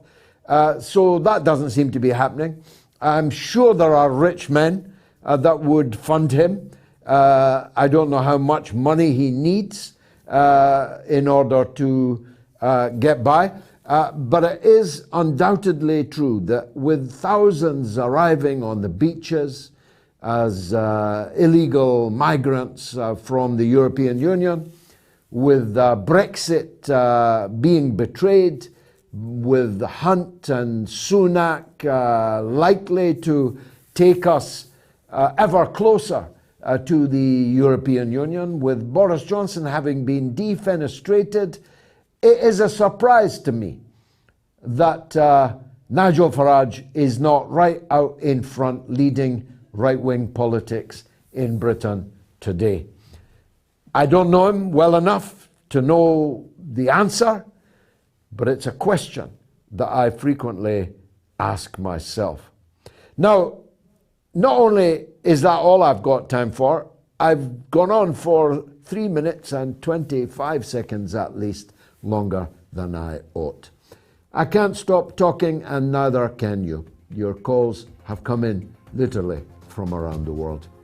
The good news is I'll be back on Wednesday at 9 p.m. UK time. Note the change of time on Wednesday for the midweek mother of all talk shows.